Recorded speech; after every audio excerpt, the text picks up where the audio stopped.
સુરતના ખમણ લોચાનું વેચાણ કરતા વેપારીઓની દુકાનમાં આરોગ્ય વિભાગની કાર્યવાહી સામે આવી છે, જેમાં શહેરની 14 દુકાનોમાં ખમણ લોચા, ઈદડા, પાતુડીના સેમ્પલ લેવાયા હતા।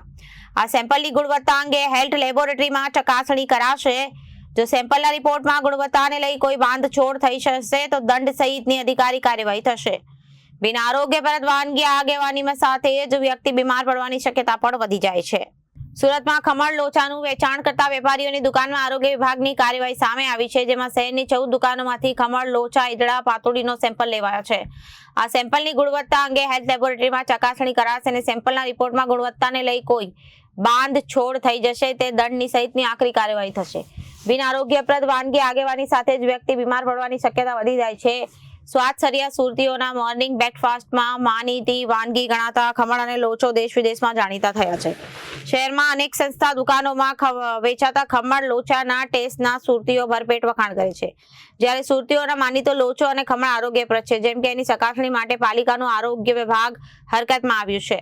આરોગ્ય વિભાગે શહેરના જુદા જુદા વિસ્તારોમાં હેલ્થ લેબોરેટરીમાં મોકલી આપ્યા છે અને હાલમાં ચોમાસાની સિઝનમાં ખાદ્ય ગુણવત્તાની પદાર્થોની ગુણવત્તામાં બાંધછોડ થઈ રહ્યું અથવા ઉતરતી કક્ષાએ ગુણવત્તા હોય તો આરોગ્ય સામે ખોટું જોખમ તોડાય અને બિન આરોગ્યપ્રદ વાનગી આરોગવાની જ વ્યક્તિ બીમાર પડે છે, ત્યારે પાલિકાના આરોગ્ય વિભાગે શહેરીજનોના આરોગ્યને કેન્દ્રમાં રાખીને ખમણ લોચા, ઈદડા, પાતુડીનું વેચાણ કરતી દુકાનોમાંથી સેમ્પલ લઈને ચકાસણી પ્રક્રિયા આરંભી છે।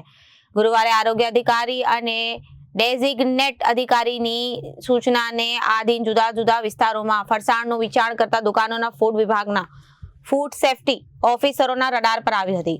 ફૂડ સેફ્ટી ઓફિસરોએ 14 દુકાનોમાંથી ખમણ, ઈદડા, લોચો, પાતુડી 24 સેમ્પલ લઈ પૃથ્થકરણ માટે પાલિકાની પબ્લિક હેલ્થ લેબોરેટરીમાં મોકલી આપ્યા હતા। Bureau report, Janadesh.